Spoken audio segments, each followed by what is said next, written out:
Get ready for your daily dose of marketing strategies and tactics from entrepreneurs with the guile and experience to help you find success in any marketing capacity.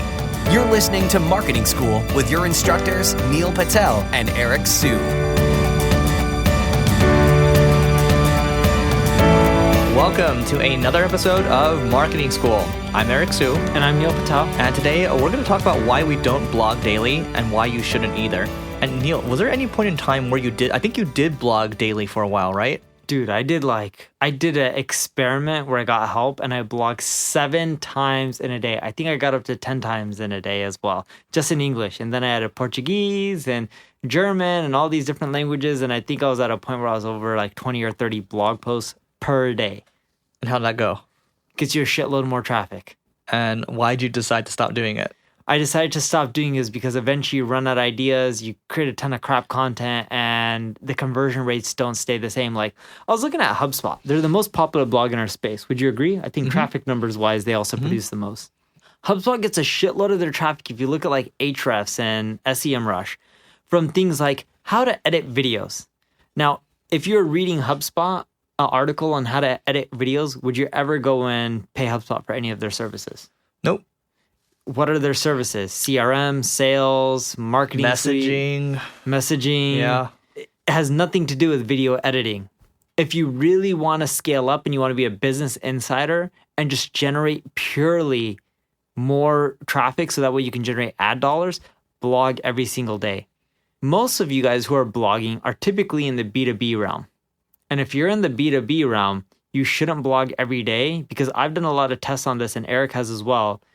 When you blog, but it's much higher quality, you generate way better, higher quality of leads, and it's more likely to convert into revenue.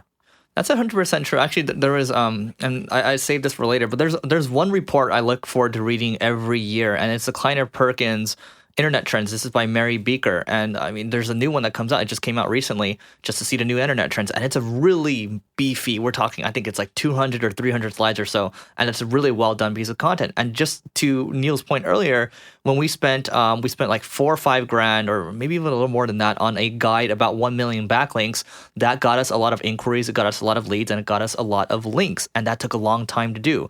Our regular blog posts, not so much. We kind of just keep that cadence going to grow traffic slowly.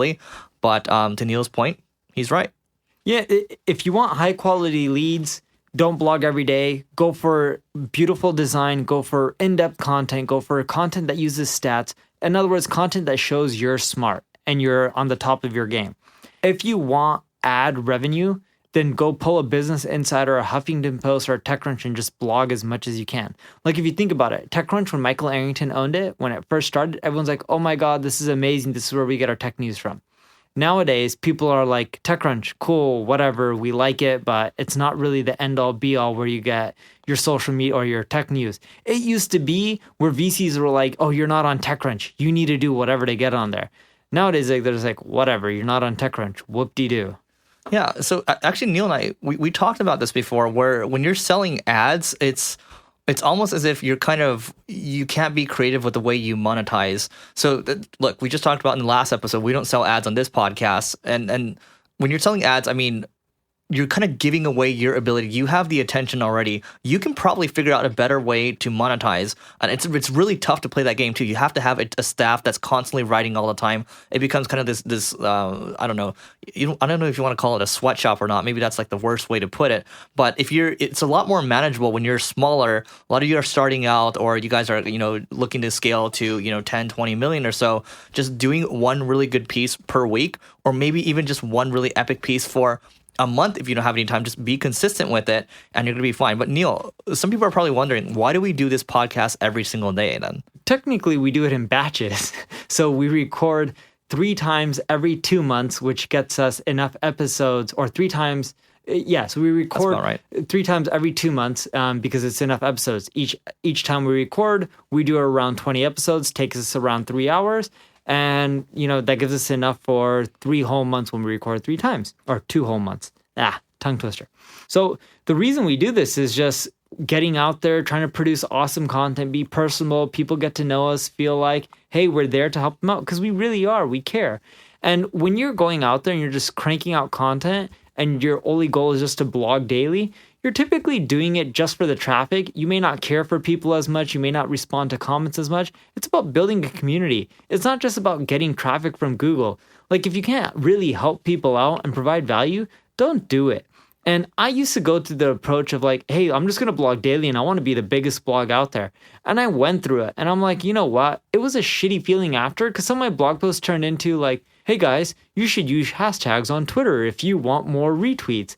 Like, it's just stupid shit that's regurgitated. And the web is already, people have been around the web for so long and content marketing has existed for so many years now that it's like everything's been beaten to death. If you don't have anything fresh and new to say, don't say it. And that's why I stopped blogging daily. And now I went to an approach where I blog once a week. I get less traffic, but I spend money on those posts to boost it on Facebook, to make sure it gets shared so that way I have enough readers.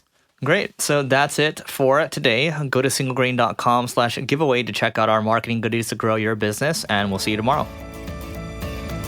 This session of Marketing School has come to a close. Be sure to subscribe for more daily marketing strategies and tactics to help you find the success you've always dreamed of.